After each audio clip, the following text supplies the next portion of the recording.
জুবিনৰ নিচিনা মহান আত্মাই বহুত কষ্ট পাব যে তেওঁ যিটো ভিজন তেওঁ শ্যাম কানুৰ লগত শ্বেয়াৰ কৰিছিল সেই মানুহজনক যে আজি তেওঁক ভিতৰত ভৰাই থৈ দিছে। শ্যাম কানুক ভিতৰত ভৰাই থৈ দিয়াৰ কাৰণে জুবিন দাৰ আত্মাই হেনো কষ্ট পাব ওপৰত।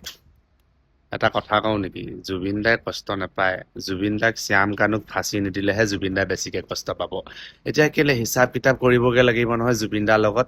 জুবিন দাই কেলে অকলে থকা নাই জানো? সোনকালে ফাঁচি দি পেলাই জুবিন দাৰ ওচৰত পঠিয়াই দিব লাগে। আৰু আমাৰো দুখ লাগে, জুবিন দাই কষ্ট পাইছে। এতিয়া শ্যাম কানুক জল্দি পঠিয়াব লাগে। আকৌ তাৰ মাইকীজনীয়ে কৈছে জুবিন দাই কষ্ট পাব হেনো জেলত সোমোৱাই থৈ দিয়াৰ কাৰণে। সেইকাৰণে সোনকালে বন্দবস্ত কৰি আৰু পঠিয়াব লাগে ওপৰত। জুবিন দাও অকলে থকা নাই জানো? কিবা কিবি অৰ্গেনাইজ কৰিব লাগে, আমুক তামুকলৈ যাব লাগে, ফাংচন কৰিব লাগে। জুবিন দাই কিমান দিন আৰু অকলে থাকিব? ইমান দিন থাকিলে আৰু সোনকালে যাব, এইবোৰ যা যোগাৰ কৰিব লাগে আৰু পঠিয়াবলৈ, হয় নে কি? ইয়াত আমাৰ লগত নহ'ব নহয়। শ্যাম কানু মহন্ত সদায় ঠাই জুবিন দাৰ লগত।